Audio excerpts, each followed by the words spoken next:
Hi, hello, வணக்கம். Welcome to வண்ணங்கள் 100. நம்ம சேனலை பார்த்துக்கிட்டு இருக்கிற அனைத்து நண்பர்களுக்கும் அன்பு வணக்கங்கள். உங்கள் ஆதரவை நீங்கள் எங்களுக்கு தரணும்னு நினச்சா மறக்காமல் நம்ம சேனலுக்கு சப்ஸ்கிரைப் பண்ணுங்கள். கூடவே பக்கத்தில் இருக்கிற பெல் பட்டனையும் கிளிக் பண்ணிக்கோங்க.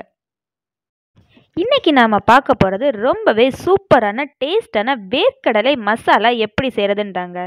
இந்த வேர்க்கடலையில் என்னென்ன சத்துக்கள் இருக்குன்னு பார்த்தீங்கன்னா, phosphorus, magnesium, manganese, thiamine, folate, niacin, copper போன்ற தாது உப்புக்கள் நிறையவே இருக்குங்க. மேலும் vitamin A, vitamin D, vitamin E, vitamin C, vitamin B6, vitamin B3 மற்றும் இரும்பு சத்து. இது தவிர உடலுக்கு தேவையான 30 வகையான சத்துக்கள் இந்த வேர்க்கடலையில நிறையவே இருக்குங்க. வேர்க்கடலை சாப்பிட்டோம் அப்படின்னா கொழுப்பு அதிகரிக்கும் அப்படின்னு நினச்சிட்டு நிறைய பேர் பாதாம் பருப்பை வாங்கி சாப்பிடுவாங்க.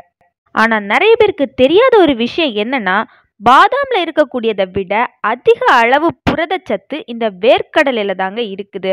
அதுவும் இல்லாமல் இந்த வேர்க்கடலை ரொம்பவே விலையும் மிகவும் குறைவாக தாங்க இருக்கும்.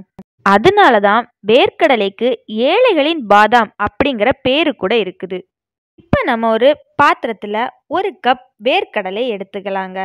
இது நம்ம 1 கப் தண்ணி விட்டு நல்லா கழுவி எடுத்துக்கலாம்.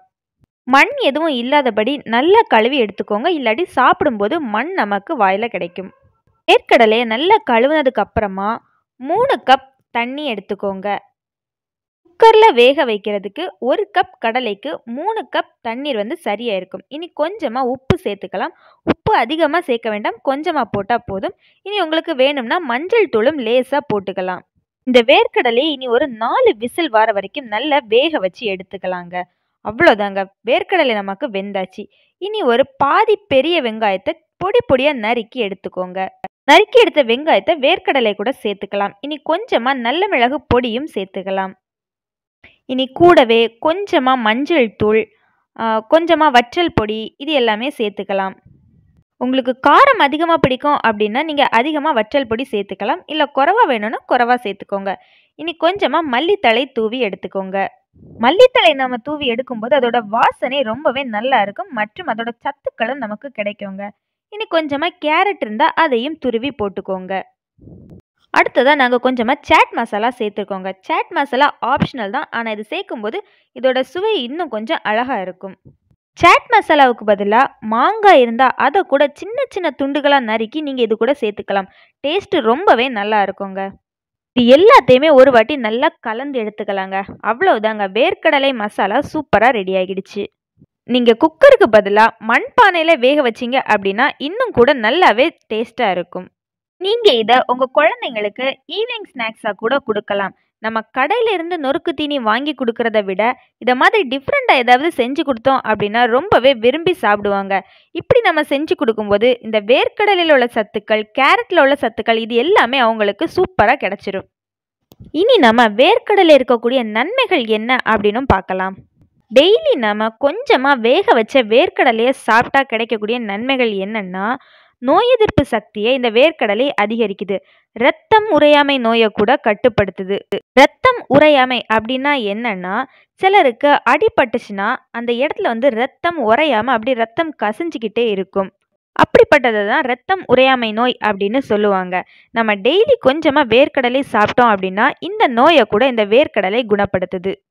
இதில் இருக்கக்கூடிய பாலிஃபீனால் தோல் சுருக்கங்களை கூட தடுக்குது. விட்டமின் B3 அல்சைமர் நோயிலிருந்து பாதுகாக்குது.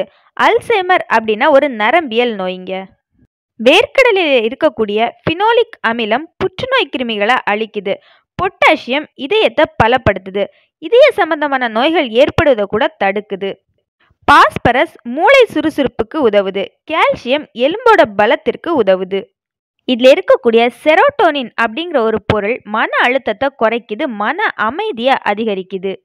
இதில் இருக்கக்கூடிய விட்டமின் டி முதுமையில் ஆஸ்டியோபோரோசிஸ் அப்படிங்கிற எலும்பு நோய் ஏற்படாமல் தடுக்குது.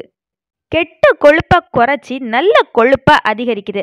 அதனால யாருக்காவது வெயிட் போடணும் அப்படிங்கிற ஆசை இருந்ததுன்னா நீங்கள் டெய்லி கொஞ்சமாக வேர்க்கடலை சாப்பிடுங்க. நல்ல முறையில் நீங்கள் வெயிட் போடலாம். பித்தப்பையில் ஏற்படக்கூடிய கற்களை கரைக்கிறதுல முக்கிய பங்கு வகிக்குதுங்க இந்த வேர்க்கடலை. மேலும் சரும வறட்சியை கூட குறைக்குது. இந்த வேர்க்கடலையில் எவ்வளவு நன்மைகள் இருக்குதோ அதே அளவுக்கு தீமைகள் கூட இருக்குதுங்க. என்னதான் ஒரு சத்துக்கள் நிறைந்த பொருளா இருந்தா கூட அத அளவுக்கு மீறி நம்ம சாப்பிட்டோம்னா அது கண்டிப்பா நமக்கு தீமையை தந்தே தீருங்க. அதே மாதிரி தாங்க இந்த வேர்க்கடலையும். நம்ம அளவுக்கு மீறி சாப்பிடும்போது இதுல என்னென்ன தீமைகள் வருது அப்படின்னா, உடல் அரிப்பு, குமட்டல், வாந்தி, உதடுகள் வீக்கம் மற்றும் மூச்சு விடுறதுல சிரமம் இப்படிப்பட்டதெல்லாம் நமக்கு வருங்க. இது போக வயிற்றுப்போக்கு, பதட்டம், நெஞ்செரிச்சல், இரத்த அழுத்த குறைவு, தலை சுற்றல், மயக்கம், வயிற்று வலி இது எல்லாமே வருங்க. இரத்த அழுத்த குறைவு, அதாவது பிபி லோவா இருக்கக்கூடியவங்க யாருமே வேர்க்கடலை ரொம்ப அதிகமா எடுத்துக்காதீங்க. அப்படி எடுத்துக்கிட்டீங்கன்னா ஏற்கனவே உங்களுக்கு இரத்த அழுத்தம் குறைவா இருக்கும். இதை எடுத்துக்கும் போது இன்னும் அது உங்களுக்கு இரத்த அழுத்தத்தை குறைவாக்கி விட்டுரும். அதனால ரொம்ப கேர்ஃபுல்லா இருங்க. இந்த வேர்க்கடலையை நீங்க சாப்பிடும்போது மேக்சிமம் வேக வச்சே சாப்பிடுங்க. பொரிச்சோ வறுத்தோ சாப்பிடாம இருக்கிறது நல்லது.